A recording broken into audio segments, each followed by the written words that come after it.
رات کے 12 بجے تھے۔ میں ابھی اپنے کمرے میں آئی تھی۔ میرے پیچھے میری نند سارا بھی آ گئی۔ سارا کو اپنے ساتھ دیکھ کر میں حیران ہو گئی۔ سارا جاؤ نا، جا کر سو جاؤ، سب بات کریں گے۔ میں نے اس سے کہا تو وہ ناراض ہونے لگی۔ بھابھی مجھے آپ سے ایک چیز چاہیے۔ ہاں بولو، کیا چاہیے؟ میں نے جلدی میں کہا، مجھے بہت نیند آ رہی تھی۔ بھابھی مجھے آپ کا یہ سوٹ بہت پیارا لگتا ہے، آپ پلیز یہ مجھے دے دیں گی، میں آپ کو واپس کر دوں گی۔ میری نند نے اس قدر معصومیت سے کہا کہ میرا دل پگھل گیا۔ ویسے بھی وہ میری چھوٹی بہنوں کی طرح تھی۔ میں نے اس سے کوئی چیز الگ نہ رکھی، ہمیشہ اس کی مدد کرتی۔ ہاں ہاں ضرور لے لینا، ابھی تم جاؤ، سو جاؤ، میں صبح تمہیں یہ سوٹ دے دوں گی۔ نہیں بھابھی، یہ ابھی چاہیے، اس نے ضد کرتے ہوئے کہا۔ اچھا رکو، میں ابھی چینج کر کے آتی ہوں۔ یہ کہہ کر میں اپنے کمرے میں گئی اور میں نے اپنے کپڑے چینج کر کے اس کو دے دیے، مگر مجھے عجیب لگ رہا تھا۔ میں اسے دھو کر صاف ستھرا کر کے دینا چاہتی تھی۔ میں نے اسے اپنے باقی سوٹ دکھائے، مگر وہ وہی کپڑے لینا چاہتی تھی۔ میں نے اسے کپڑے دے دیے، پھر وہ میرے کمرے سے چلی گئی۔ اس کے جاتے ہی مجھے خیال آیا کہ دوپٹہ تو وہ یہی چھوڑ گئی۔ ویسے تو یہ کوئی وقت نہیں تھا کسی کے کمرے میں جانے کا، لیکن وہ 2 منٹ پہلے ہی میرے کمرے سے نکلی تھی۔ میں دوپٹہ لے کر اپنی نند کے کمرے میں گئی، مگر اس کے کمرے کا دروازہ کھلا تھا اور وہ وہاں پر نہیں تھی۔ یہ دیکھ کر مجھے بہت حیرت ہوئی۔ میں نے جا کر اپنی ساس کے کمرے میں دیکھا، مگر وہ تو وہاں بھی نہیں تھی۔ یا خدایا، یہ سارا کہاں گئی؟ اتنے میں میری نظر بیرونی دروازے پر پڑی تو دیکھا سارا وہاں سے اندر آ رہی تھی۔ سارا تم اس وقت باہر گئی تھی؟ میں نے حیرت سے پوچھا۔ اس نے کہا، نہیں بھابھی، میں تو بس دروازہ بند کر رہی تھی۔ دروازے کے پاس بس ایک بلی نظر آئی تھی، اسے بھگانے کے لیے میں باہر گئی تھی۔ سارا نے کہا تو میں سوچ میں پڑ گئی۔ بہرحال میں نے اسے دوپٹہ دیا اور واپس اپنے کمرے میں آ گئی۔ آج زین کو گئے ہوئے 3 دن ہو گئے تھے۔ میں انہیں بہت یاد کر رہی تھی۔ ان کی یادوں میں کھوئے ہوئے مجھے نیند آ گئی تھی۔ صبح میں اٹھی تو میرا سر بھاری ہو رہا تھا۔ شادی میں جانے کی وجہ سے بہت تھکاوٹ تھی۔ میں نے اٹھ کر گھر کے سارے کام کاج کیے اور دن کے 11 بجے اپنی بہن سے فون پر بات کرنے بیٹھی ہوئی تھی کہ سارا میرے کمرے میں آ گئی۔ بھابھی مجھے آپ سے بات کرنی ہے، سارا نے تھکے تھکے انداز میں بتایا۔ میں نے کہا، بات چھوڑو، یہ تمہیں کیا ہوا ہے؟ میں نے آگے بڑھ کر سارا کو تھام لیا۔ اس کی آنکھیں لال ہو رہی تھیں، اس سے صحیح سے چلا بھی نہیں جا رہا تھا، لگتا تھا جیسے وہ بخار میں ہو۔ میں نے اس کے ماتھے پر ہاتھ رکھا تو وہ بخار میں تپ رہی تھی۔ بھابھی میری طبیعت کو نہ دیکھو، سارا نے نقاہت بھری آواز میں کہا۔ ارے تمہیں تو تیز بخار ہے، چلو تمہیں ڈاکٹر کے پاس لے چلوں۔ میں نے کہا، مگر سارا اپنے کمرے میں جانا چاہتی تھی۔ میں اسے اس کے کمرے میں چھوڑ کر چائے وغیرہ لے کر واپس آئی۔ اپنی بہن سے بات کرتے کرتے دوپہر کا وقت ہو گیا۔ میں نے کھانا کھایا، مگر سارا کھانے کی میز پر موجود نہیں تھی۔ میں اسے ڈھونڈتی ہوئی اس کے کمرے میں پہنچی۔ اس کے کمرے کا دروازہ بند تھا۔ میں پریشان ہو گئی۔ بہرحال باقی کام بھی دیکھنے تھے۔ میری ساس بھی سارا کو بلا کر تھک گئی۔ پھر شام کا کھانا بھی ہم نے اکیلے کھایا۔ سارا کمرے سے باہر نہیں آئی۔ میں زین کی پریشانی میں الگ مصروف تھی، اس لیے میں نے سارا سے کچھ نہیں کہا۔ اگلے دن زین آ گئے۔ میں نے خوشی خوشی ان کا استقبال کیا۔ مجھے سارا کا خیال آیا، وہ بھی سارا سے ملنے گئے تھے، مگر سارا نے دروازہ نہیں کھولا۔ کہنے لگے، مجھے لگتا ہے کہ سارا کسی بات سے ناراض ہو گئی ہے۔ میں نے کہا، ایسی کوئی بات نہیں ہے، وہ 2 دن سے اپنے کمرے میں ہی بند ہے۔ ہم میں سے بھی کسی کو نہیں بتا رہی ہے کہ کیا بات ہے، جس کی وجہ سے ہم گھر والے بھی پریشان تھے۔ بڑی مشکل سے زین اور اماں جی نے سارا کے کمرے کا دروازہ کھلوایا۔ جب اس نے دروازہ کھولا تو برسوں کی بیمار نظر آ رہی تھی۔ اس کی آنکھوں کے نیچے گہرے سیاہ حلقے بھی تھے۔ اس سے پہلے کہ ہم سارا سے کچھ کہتے، وہ گھر کی دہلیز پر گر کر بے ہوش ہو گئی۔ ہم جلدی سے اسے ہوش میں لانے کی کوششیں کرنے لگے، پانی کے چھینٹے اس کے چہرے پر مارے، اسے ہوش آ گیا۔ میں نے اس کی نبض چیک کی جو بہت کم ہو رہی تھی۔ تب ہم نے ڈاکٹر کے پاس جانے کا سوچا۔ جلدی سے زین گاڑی لے آئے۔ ہم نے سارا کو گاڑی میں ڈالا اور ہاسپٹل چلے گئے۔ وہاں جا کر دیکھا تو سارا کو ایمرجنسی وارڈ میں داخل کروا دیا گیا۔ ایک دم سے ایسی کیا ایمرجنسی ہو گئی، ہمیں تو کچھ سمجھ نہ تھی۔ ڈاکٹر کے پاس گئے، ڈاکٹروں نے بتایا سارا کی حالت نازک ہے، اسے 24 گھنٹے ICU میں رکھا جائے گا، اس کے بعد ہی کوئی فیصلہ ہوگا۔ زین اور اماں جی مجھے کوسنے لگے، بولے تم نے اسے کچھ کہا ہوگا ورنہ وہ خود کو یوں کمرے میں بند نہ کرتی۔ میں اماں جی اور زین کی بات کا کیا جواب دیتی؟ میرے پاس کوئی بات نہ تھی، میں تو صرف اپنی نند سے بہنوں جیسی محبت کرتی تھی۔ تھوڑی دیر کے بعد ڈاکٹر نے بتایا کہ سارا کی حالت اب بہتر ہے، مگر ہمیں اس کا خیال رکھنے کی ضرورت ہوگی، اسے سخت پریشانی میں مبتلا رکھا گیا ہے۔ اس بات پر زین اور میری ساس مجھے گھورنے لگے، حالانکہ میں نے کچھ نہیں کہا تھا۔ پھر ہم لوگ سارا سے ملنے اس کے کمرے میں گئے تو وہ خالی خالی آنکھوں سے خلا میں گھور رہی تھی۔ اس کے بارے میں ہم میں سے کوئی کچھ نہیں کہہ سکتا تھا۔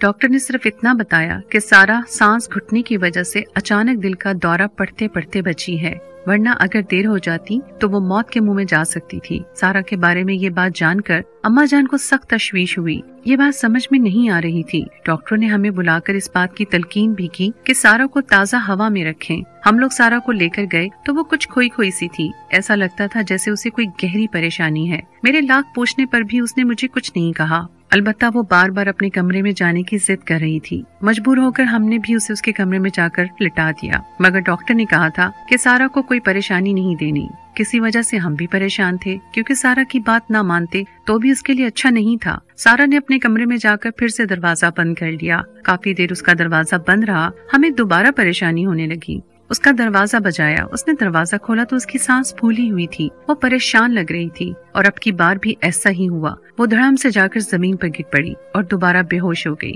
अम्मा जी और जैन मुझे डांटने लगे। मजबूर एक बार फिर सारा को हॉस्पिटल लेकर जाना पड़ा। डॉक्टर ने वही बात कही कि तुम लोग हमारी बात शायद समझ नहीं पाए, इसे ताज़ा हवा में रखो। बार बार इसका दम घुटने की वजह से इसके साथ ये मसला पेश आता है। अब अगर यही गफलत बरती गई तो सारा को दिल का दौरा पड़ सकता है और फेफड़ों का मसला भी हो सकता है। इस बात पर हम सब लोग तशवीश में मुब्तला हो गए। कुछ समझ नहीं आ रहा था कि क्या करें। तब मैंने जैन से बात की। अब सारा को कमरे में अकेले नहीं रहने देना चाहिए। अगर ये ऐसा ही करेगी इसकी सेहत को खतरा होगा। बोले वो सब तो सही है, लेकिन अगर बगैर जाने हम उसे अलग कमरे में रखेंगे तो ये उलझन में पड़ेगी। तुम्हें इसके बंद कमरे में देखना होगा कि अकेले कमरे में ऐसी क्या बात है जो ये हमारे सामने बैठने से कतराती है। जैन की बातें सही थी। मैंने सारा के कमरे में खिड़की के पर्दे को एक साइड से खुला रखा ताकि जब वो अकेले कमरे में हो मैं देख सकूं कि आखिर ऐसी क्या बात है जो सारा हर वक्त अपने कमरे में बंद रहती है और बाहर नहीं जाती।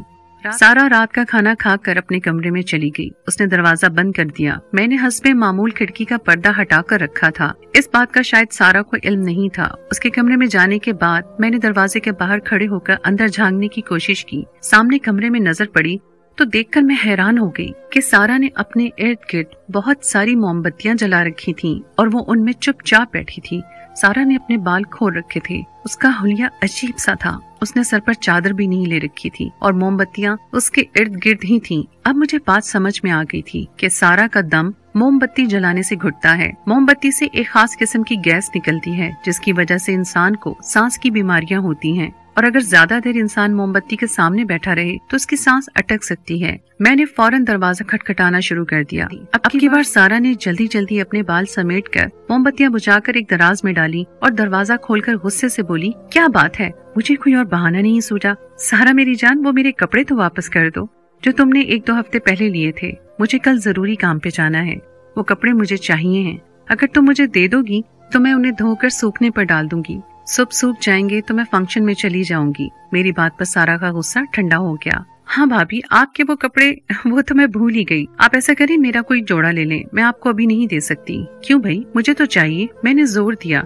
सारा वो कपड़े ना दे रही थी, मगर मेरी नजर सामने हैंगर पर पड़ी। मेरे कपड़े सामने ही लटक रहे थे। अच्छा, तुम कम से कम अपने कमरे का पर्दा हटा दो। डॉक्टर्स ने कहा है कि तुम्हें ताज़ा हवा की जरूरत है। मैंने ये कहकर सारा के कमरे का पर्दा हटाना चाहा। भाभी, ये क्या कर रही हैं? मैं बिना पर्दे कैसे सोऊंगी? कोई बात नहीं सारा, इस घर में और कौन गैर है? तुम्हारा भाई है और अम्मा जान है, तो ऐसे ही सो जाया करो। मैं आगे बढ़कर पर्दा हटाने लगी तो सारा बोली, आप अपने काम से काम रखें। मैं ठीक हूँ। अच्छा ठीक है, मैं जाती हूँ, सब बात करेंगे। मैंने सारा से जिद करना मुनासिब नहीं समझा। कमरे में आकर मैंने जैन को सारी बात बता दी। मैंने उन्हें बताया कि सारा का सांस बार बार इसलिए बंद हो रहा है क्योंकि वो अपने इर्द गिर्द मोमबत्तियां जलाकर रखती है। मेरी बात पर भी वो हैरान हो गए कि सारा को ऐसा करने की क्या जरूरत है।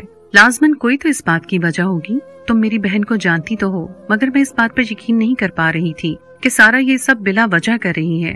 खैर, मैं उस वक्त बाथरूम में चली गई। मैंने एक टब में सर्फ डाला और वो कपड़े जो सारा को 1 हफ्ता पहले दिए थे उसमें डालने लगी कि मेरी नजर अपनी कमीज के गले पर पड़ी। देखा तो वहाँ अंडे के छिलके लगे थे। मुझे सख्त हैरत हुई। मैंने कपड़े को पलट कर देखा। काफी जगहों पर अंडे के छिलके और अजीब सी बदबू वाला महलूल लगा हुआ था। मुझे बहुत गुस्सा आया। सारा ने मेरे कपड़ों का ये क्या हशर किया? मैं सोचने लगी। सारे कपड़े गंदे कर दिए। अजीब सी बदबू आ रही थी। मैंने कपड़े जल्दी से सर्फ में भिगो दिए और मजीद पानी डालकर उन्हें कंगालने की कोशिश की। ये देखकर मुझे सख्त हैरत हुई कि मेरे कपड़ों में जगह जगह पर अंडों के दाग लग गए थे, जबकि कपड़ों में काफी सारे रंग भी लगे थे। कपड़े टब में डालकर मैं बाहर आई तो जैन मेरा इंतजार कर रहे थे। वो भी परेशान थे। मैंने उन्हें ये बात बताकर मजीद परेशान नहीं किया, मगर मैं जानती थी कि मुझे क्या करना है। मैं रात भर यही सोचती रही कि सारा के लिए ऐसा क्या करूं जिसकी वजह से उसका मुझ पर एतबार हो जाए, वो अपनी हर बात मुझसे कहे और मैं उसे इस मुसीबत से बचा लूं जो न जाने उसने अपने दिमाग में कब से पाल रखी है। यही सोचते सोचते रात के 3 बज गए।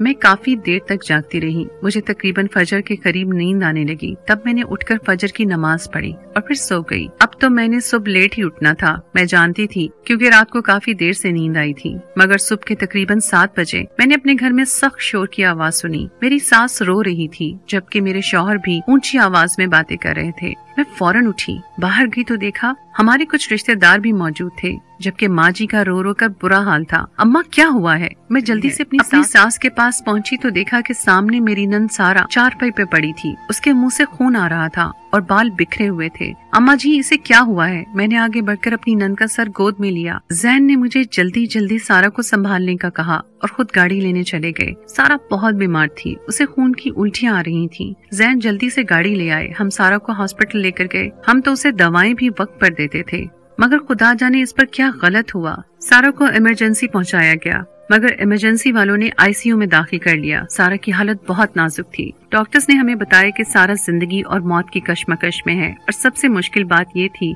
कि उसकी बीमारी की समझ नहीं आ रही थी। डॉक्टर भी सुबह शाम टेस्ट कर करके थक गए थे, मगर बीमारी का इशारा नहीं मिला। अगली सुबह 4 बजे हमें ये खबर मिली कि सारा इस दुनिया से जा चुकी है। अम्मा जी का तो रो रो कर बुरा हाल था। वो भी मुझे ही मनहूस कह रही थी, कहती तू मेरी बेटी को खा गई हो, न जाने तुमने क्या कर दिया है। मेरी बेटी हमेशा के लिए मुझे छोड़कर चली गई। मैं उनका दुख समझ सकती थी, इसलिए मैं खामोश थी। किसी को भी यकीन नहीं आ रहा था कि एक जवान लड़की 1 हफ्ते के अंदर बीमार होकर जिंदगी की बाजी भी हार चुकी है। सारा को दुनिया से गए हुए कई दिन गुजर चुके थे। मैं सारा के कमरे में गई, मैंने उसके कपड़े सदका कर दिए।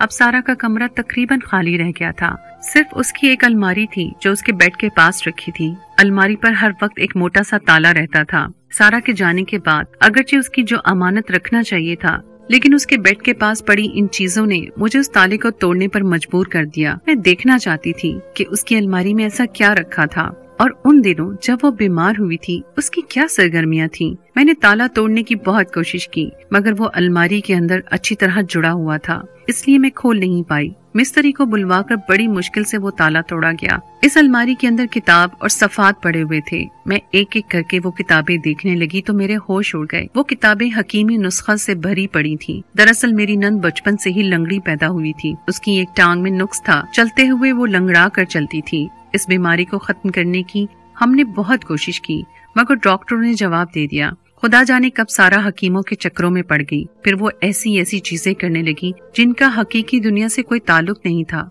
मैंने सारा की डायरी वगैरह पढ़ी तो मुझे अंदाजा हो गया कि वो अपना लंगड़ापन की बीमारी किसी सेहतमंद इंसान में मुंतकिल करना चाहती थी। उसे कोई और शिकार नजर नहीं आया तो उसने मुझे ही निशाना बनाना चाहा। खुदा की करनी कि सारा ने मुझसे कपड़े भी इसी मकसद के लिए मांगे थे, मगर उसका मकसद वो नाकाम हो गई। अलबत्ता वो मोमबत्तियों और दीगर चीजों के इस्तेमाल की वजह से उसे सांस की तकलीफ हो गई। सारा को बर वक्त इस बात की समझ नहीं आई, क्योंकि वो इन सब चीजों को सिर्फ और सिर्फ जादू का असर समझती रही। जब उसे दिल का दौरा पड़ा तो वो भी दम घुटने जैसा हुआ, मगर चूंकि हमारे वहमो गुमान में भी नहीं था कि सारा अपने कमरे में बैठकर क्या करती है, हम इस बात से बेखबर थे। अब हाल ये था कि सारा को कुछ कह भी नहीं सकते थे, क्योंकि अम्मा जी यानी कि मेरी सास उसकी बेजा हिमायत करती और फिर खुद सारा किसी की बात ना सुनती थी। अपनी मरहुमा के बारे में ये सब जानकर मुझे बहुत अफसोस हुआ कि काश वो एक बार भी मुझसे कहती तो मैं उसके लिए दुआ करवाती, कोई ना कोई हल निकालने की कोशिश करती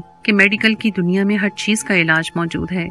मगर उसने गलत रास्ता अपना लिया और अपनी बीमारी मुझ में मुंतकिल करने की कोशिश की। खुदा ऐसे लोगों को हिदायत दे, हिदायत के साथ साथ सब्र भी दे। अपनी कमियों पर सब्र करना सीख लें, बजाय इसके कि वो इन कमियों को हल करने के लिए किसी आसान रास्ते को तलाश करें। आप सबसे भी दरख्वास्त है कि मेरी मरहुमा नंद की मगफरत के लिए दुआ करें। मैं उसे दिल से माफ करती हूँ, चाहती हूँ कि अल्लाह ताला भी उसे माफ कर दे।